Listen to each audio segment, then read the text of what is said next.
What's up, everybody? Matt Moran here for another weekly update and the first one of 2025. Happy New Year to all of you. Thanks so much for watching. Looking forward to another great year of weekly updates here. And thank you all so much for those of you who gave feedback during last week's end of the year wrap up. I really appreciate all the feedback, all the support, all the ideas and suggestions. It all really means a lot. I really had some great new ideas there and some things to really think over.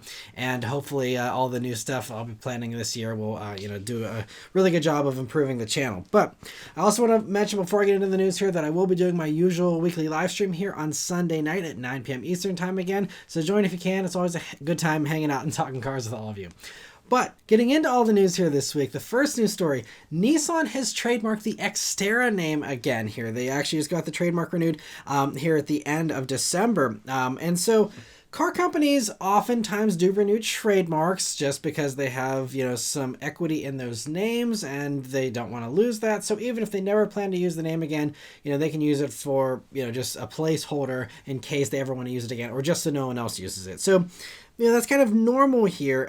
But last year, Nissan kind of opened up the idea of a new Xterra here, and Nissan America's Senior Vice President and Chief Planning Officer told Autoblog last year that if they were to do a new one, it would have to be a serious truck, and it would be relatively inexpensive, and then it has got to be authentic. And so this means, they have had conversations about it, that they already have an idea of what they want it to be. So, they already admitted that again last year. So having them say those things and then having, the trademark get renewed could be coincidence, still could go nowhere, but a little more fuel to the fire that maybe, a new Xterra will actually be coming back. I think it makes a ton of sense for it to come back. I hope it, does end up happening. And it could also even be argued that the hyper adventure concept that they showed off back, I think, towards the end of 2023 could even be teasing some potential, concept inspiration, for an eventual new Xterra. Obviously, it would be toned down for production, but, maybe some ideas as far as what they could be thinking of there. But, only time will tell if they actually do a new Xterra. I hope, though, that even though that concept looks, very interesting, I think just keeping it simple and sticking with the 4Runner formula, taking the Frontier, putting a cab on the back, and calling it a day, pretty much. I don't think they need to get too fancy here, especially if they want to keep it, inexpensive and authentic and a serious truck. What better way to go about that than putting a cab on the back of the Frontier and having your real truck there. We'll see, but it works for Toyota, and so I don't know why it couldn't work for Nissan here.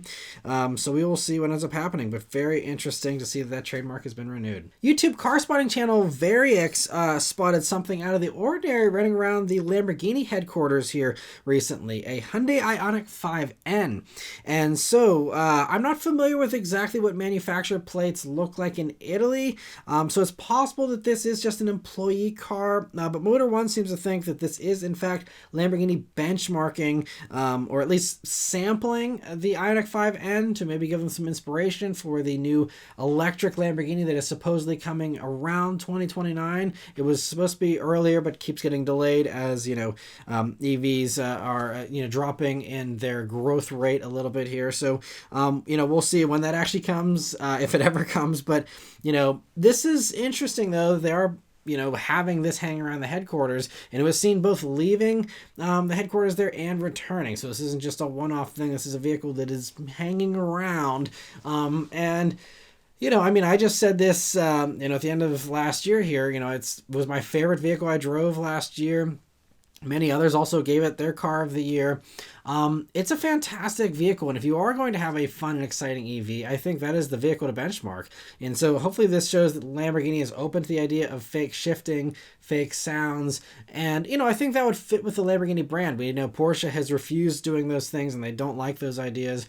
But Lamborghini doesn't have to follow along with the Porsche's doing, even though they're under the same parent company. So I hope that Lamborghini can be the more exciting version here, and will actually be something fun. So we'll see what ends up happening with that. Still about 4 years away or more from that vehicle ever making a debut here for Lamborghini, but very interesting to see that. Gordon Murray of Gordon Murray Automotive that makes the amazing manual V12 powered T50 and T33 revealed to Autocar this week that a tougher and more focused version of the T33 is coming this summer. And this isn't super shocking because the T50 already got an S version that was a little more hardcore, and so doing the same thing for the T33 certainly makes sense. And so yeah, it's going to be called the T33S, and they said it'll make the suspension and aerodynamics sportier for the vehicle, and give it better track performance. But he does clarify that it's a road car, but it's more track oriented, but it's not a track car. So it's very clear that hopefully this still won't be too hardcore, and it'll be something that isn't brutal on the streets. So that's good to hear. But he did add that it won't be getting just better handling, but will also be faster with more power, and the rev limiter could be extended beyond the already very high 11,100 RPM red line this thing already has. The last car that needs a higher red line, but certainly not going to say no to that. So that's fantastic to hear. It'll also be even more rare than the regular T33's 100 car run. Probably going to do 25, I'm assuming, just like they did for the T50S. They're planning 25 of those. But even just the fact they're doing more than 100 and doing, a few more of these hardcore versions, I think is fantastic. Just the more of these things out there with these screaming Cosworth naturally aspirated V12s, the better off the supercar world is. So that's great to hear. And he also kind of gave some info on what to expect down the road from Gordon Murray Automotive with Autocar here. So he kind of said that once production is done for all those cars, which is going to take a few more years, they said that they're like not even halfway through T50 production. Then once they build those, they got to do the S version. Then they got to do the T33s, then these S versions of that, and then they will, move on to this new car here. But once they do that, around 2028, he said that they'll have a new model, a completely new model. And they said they just finished designing the new architecture for it, and have been working on this vehicle. Currently that's the main focus for him. And so he said, I don't want to just regurgitate the same stuff all the time. So the next car we do after the final version of T33S will be a brand new platform again. A brand new motor car, which they can afford to do because, these are, again, these multi-million-dollar, very limited production stuff. You don't have to worry about economies of scale or, part sharing and all this kind of stuff. You can just do it from the ground up, name your price, and have them all sold out like he's already done with all these ones already. And for what this vehicle will be like for this new version, all he's saying right now is that it'll be a completely different style of car, and that it's a car I've always wanted to do, which is very intriguing as well. What do you do if it's not a supercar? And he said it will be the best of its type. That's what we aim to do. And that it could absolutely be the best driver's car in its segment, but it'll still be limited to just 100 units again, he's saying. So don't expect anything more attainable or anything more, mass-produced, which is a little bit of a bummer. But again, incredible cars. Always happy to see them, even if they are extremely unobtainable. Still nice to see that someone in the world is enjoying these things, I guess.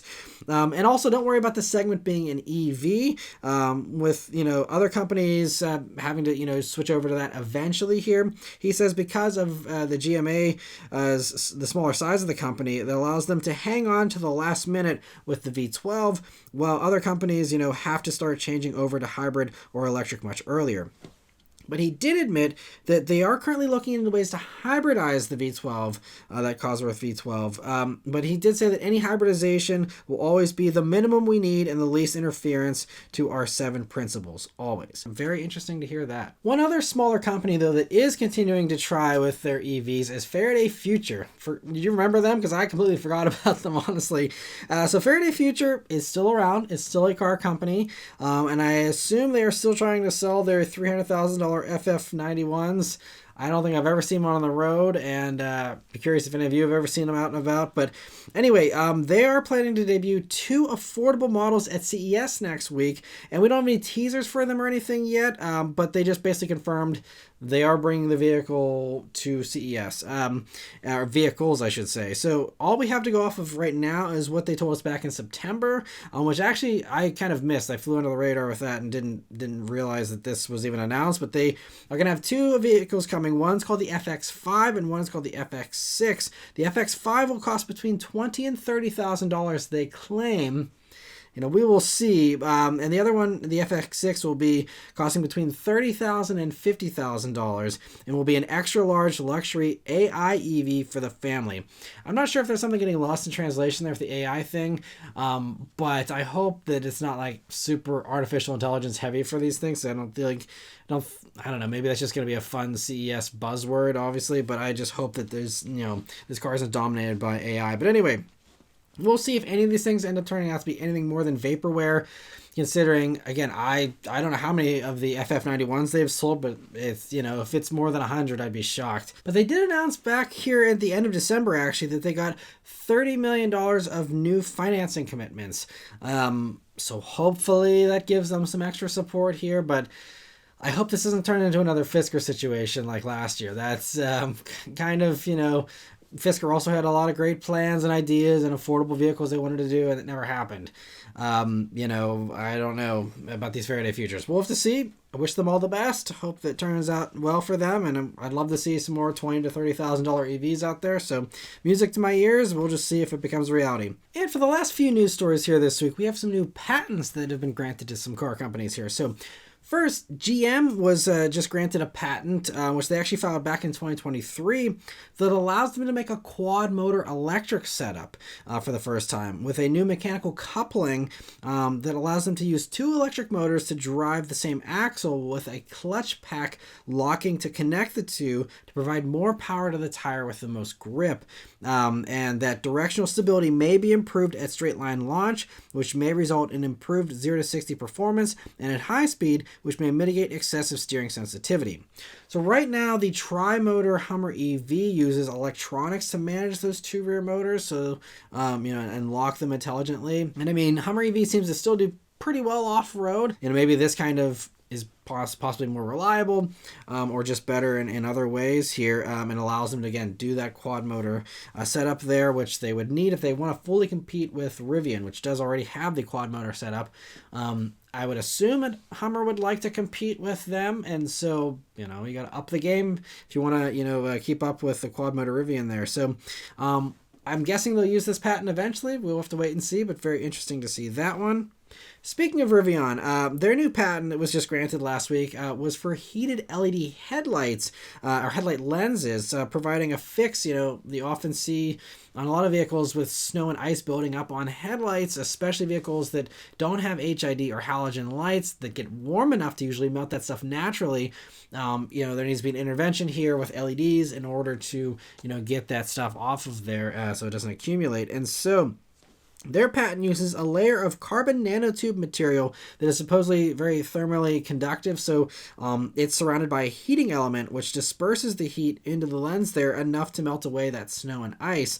And I mean, sounds like a good idea. It makes a lot of sense, and it's surprising that one car company's even brought LED headlights to market without fixing the snow and ice problem already, especially on EVs, which are cooler running and can't rely on, external heat to, melt that stuff from an engine or something. So it's interesting, because this is something that's been, noted on some other vehicles as well. And so great that Rivian is coming up with a solution for this. It's interesting. It has a patent. I don't know if that patent applies to only their headlight shape or others, but I'm sure other car companies are very interested in this and also probably want to, fix these headlight issues of, having snow and ice covering your LED headlights because they're so cool and, not warming up enough. So we'll see what ends up happening with that, but kudos to Rivian again for, working on a fix for that. And for the last patent and the last news story here, it appears that Ford is considering using steer-by-wire in future vehicles, with a patent getting granted recently that they actually filed way back in 2022 that not only describes a steer-by-wire system, but also a way to lock the steering wheel using sensors that can tell when the driver is entering or exiting the vehicle and apply torque to the wheel. So I never thought that the current main steer-by-wire vehicle that we have on the market, the Infiniti Q50, I don't think the wheel just spins freely. I think it still does lock. But maybe they think with steer-by-wire you have the ability to do more of a lock than just the typical steering column lock that has been available in the past. And so maybe with steer-by-wire they're able to apply this torque and make it more of a firm grab handle for people, climbing in and out of a large truck or SUV, Ford's specialty. you know, and maybe improving that experience thanks to steer-by-wire potentially. You know, we'll see if they go forward with this. Steer-by-wire has been a very controversial thing that, you know, makes some people either uneasy or just, you know, not the best executed technology in many cases. It was a little odd in the Q50 when it first debuted, but honestly, I have no problem with it in the Q50. Lexus also has been playing around with this with the steering yoke that is an option in the Lexus RZ and other markets. And, you know, the people I've talked to, they say it actually works really well and is pretty cool. But you know, it's just something I think is a little tricky for some people to, you know, come around to. The Tesla Cybertruck also has steer-by-wire. That's been shown to be pretty laggy. So again, execution is really, you know, key as far as whether people are going to like it or not. So we'll see, you know, if how it does in other vehicles here and if Ford decides to make the leap or not. But very interesting to see that patent as well.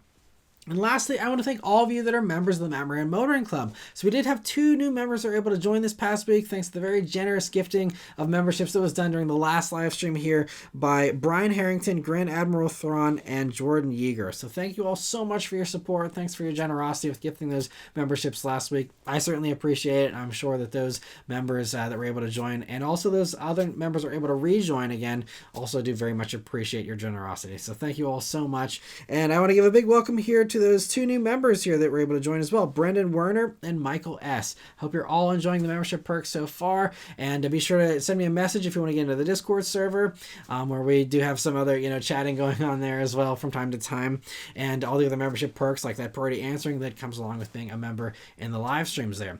And if you'd also like that priority answering in the live streams and all those other perks, there's always join buttons here on the video page, on the channel page, and a link in the description.